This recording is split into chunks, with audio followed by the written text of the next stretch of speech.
जिला एकादशी पे किन किन चीजों का दान करना विशेष फलदायी माना गया है। पहला, जल से भरा घड़ा, जलदान। जलदान को निर्जला एकादशी पर सर्वोच्च दान माना गया है। इस दिन जल से भरे हुए मिट्टी के घड़े में तुलसी का पत्ता, आम के पत्ते या लाल कपड़ा बांधकर दान किया जाता है। इससे प्यासे को जल के पुण्य मिलता है, पितरों की आत्मा को शांति मिलती है, व्यक्ति को मृत्यु के बाद स्वर्ग प्राप्त होता है और पापों का नाश होता है। वस्त्र दान, कपड़े का दान। इस दिन गरीबों और ब्राह्मणों को जरूरतमंद को वस्त्र दान करना अत्यंत शुभ माना गया है। विशेषकर सफेद वस्त्र या गर्मियों के हल्के सूती कपड़े देना अच्छा रहता है। इस दिन वस्त्र दान करने से जीवन में सुख समृद्धि बढ़ती है, कष्टों से मुक्ति मिलती है, दाता की कीर्ति बढ़ती है, यश बढ़ता है। छाता, चप्पल और पंखा का दान, गर्मियों के मौसम में इन वस्तुओं का आवश्यकता अधिक होती है, इसलिए इनका दान विशेष रूप से फलदायी होता है। इससे गर्मी से पीड़ित लोगों को राहत मिलती है, जिससे दान करने वाले के घर में शीतलता, सौभाग्य बना रहता है। साथ ही आयु और यश में भी वृद्धि होती है। अन्न और फल दान। अन्न दान, निर्जला एकादशी पर अन्न का दान बहुत पुण्यकारी होता है। खासकर चना, गेहूं, चावल, मूंग, फल और शुद्ध खाद्य पदार्थ ब्राह्मणों जरूरतमंद को दान कर। अन्न का दान करने से कभी धन धान्य की कमी नहीं होती है, घर में कभी दरिद्रता नहीं आती, देवता और पितरों की कृपा प्राप्त होती है। 5वां नंबर, घी, शक्कर और गुड़ का दान। ये वस्तुएं शरीर को ऊर्जा देती हैं और खासतौर पर गर्मियों में बहुत उपयोगी होती हैं। इनका दान भी विशेष माना गया है। इससे जीवन में मिठास और ऊर्जा बनी रहती है, स्वास्थ्य अच्छा रहता है, देवताओं की कृपा प्राप्ति होती है। तुलसी का पौधा और बेल पत्र का दान। तुलसी और बेल पत्र धार्मिक व महत्व अत्यंत उच्च है।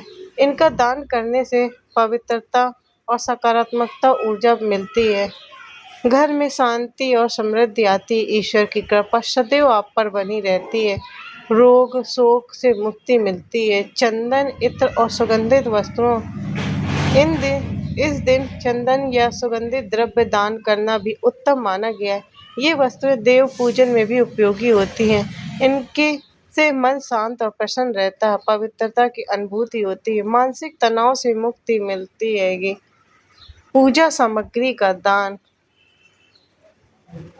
निर्जला एकादशी में कपूर, अगरबत्ती, दीपक, रोली, हल्दी, कुमकुम आदि का पूजा सामग्री का दान की जाती है, विशेषकर उन लोगों को जिन्हें ये उपलब्ध नहीं है।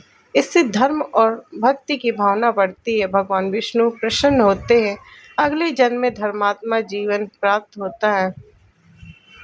किताबें और धार्मिक ग्रंथ। निर्जला एकादशी में श्रीमद् भगवद गीता, विष्णु सहस्त्रनाम, रामचरितमानस आदि ग्रंथों का दान भी उत्तम होता है। इनके दान से ज्ञान विवेक की वृद्धि होती है, घर में आध्यात्मिक वातावरण बनता है, शिक्षा और विद्या में सफलता मिलती है। ये जातक को शीतल पेय, शरबत, बेल का शरबत। निर्जला एकादशी पर शीतल पेयों का दान अत्यंत शुभ होता है। यह दान लोगों को गर्मी से राहत देता है, शरीर को ठंडक और पोषण दोनों प्रदान करता है। सड़क किनारे या मंदिरों के पास पेयजल सेवा केंद्र लगाएं और बेल का रस, गुलाब शरबत, खास शरबत आदि वितरित करें। पात्र और ताम्र पत्र। धार्मिक दृष्टिकोण से तांबे का पात्र दान करना अत्यंत पुण्यकारी होता है। यह आयुर्वेदिक रूप में भी लाभदायक है। इसका जल स्वास्थ्यवर्धक होता है। तांबे या पीतल के पात्र में जल भरकर तुलसी का पत्ता डालकर दान करें। गाय का चारा और गौ सेवा। गौ सेवा का विशेष महत्व बताया गया है। निर्जला एकादशी पर गौ सेवा करना सौभाग्यशाली माना जाता है। गौ माता को अन्न देने से समस्त देवताओं की तृप्ति होती है, जीवन में सुख शांति और समृद्धि आती है।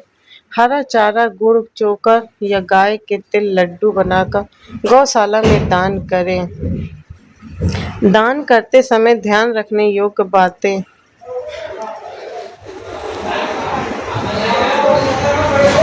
दान सच्चे मन और निस्वार्थ भाव से करें, उसमें कोई स्वार्थ न रखे, पात्र व्यक्ति को ही दान करे। दान जैसे ब्राह्मण, साधु संत, जरूरतमंद, विधवा, अनाथ या वृद्ध को दान करना शुभ माना जाए। अपवित्र या उपयोग में न आने वाली वस्तुएं दान न करें। ऐसा करने से पुण्य नहीं दोष लगता है। दान का सर्वोत्तम समय सूर्योदय से दोपहर तक का होता है। दान देने से पहले भगवान विष्णु की पूजा जरूर करें और दानकर्ता का नाम, गोत्र आदि बोल कर दें। दान प्राप्त करने वाले व्यक्ति की स्थिति देखें, जरूरतमंद को प्राथमिकता दें। दान के साथ अपमान या अहंकार न कहो। दान देने से पहले वस्तु की शुद्धता और उपयोगिता पर अवश्य ध्यान दें। संभव हो तो स्वयं जाकर दान दें और आशीर्वाद प्राप्त करें। निर्जला एकादशी पर दान के लाभ। समस्त एकादशियों का पुण्य प्राप्त होता है, पापों का नाश होता है और व्यक्ति मोक्ष प्राप्त करता है। शरीर स्वस्थ रहता है और मन शुद्ध होता है। जीवन में सुख, समृद्धि, धन, वैभव और यश बढ़ता है। मृत्यु के उपरांत वैकुंठ की प्राप्ति होती है।